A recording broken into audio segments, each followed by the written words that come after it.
page ဆိုတော့ဒီနည်းနည်းစိုးရိမ်နေတော်တော်များများကိုယ့်ရဲ့ personal account ဆိုရင်လူတွေကနည်းနည်းပို့ပြီး reaction များတာပေါ့နော် page ကြတော့ပြီးတော့ပုံမှန် page က post တွေတင်နေဆိုရင်လည်းအချိန်ပုံမူတည်တာပေါ့နော်အဲ့အချိန်နဲ့လည်း engagement ကောင်းမကောင်းဆိုတာကိုအခုကစဉ်းစားနေရတယ်။ဟာ တယ်ဟုတ်လား okay လာခဲ့ okay video အေးတော့အခု လုပ်မယ် okay အခုအမစဉ်းစားထားတာပေါ့အမကဒီမျက်နှာ acting လုပ်မယ် okay ပြီးတော့ you ကအတန်ထွက်လုပ်လိုက် okay ဟာတွေ့မှုပဲထင်တယ် video ဟိုဟာ I made the face she made the sound okay လက်ဒီပဲလေးလား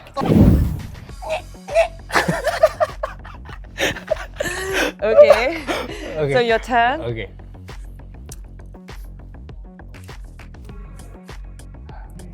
အဲ့ဒါပဲနော် อ่า okay ထွက်ပြီးလုံးပါ okay ထွက်ပြီးလုပ်မယ်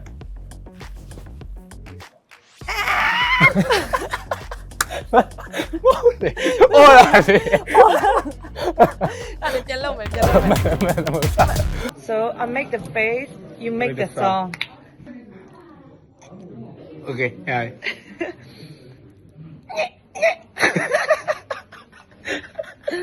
okay okay so your turn okay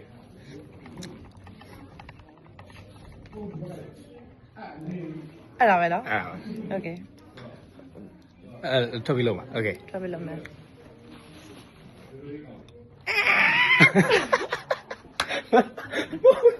ဟိုလာစေ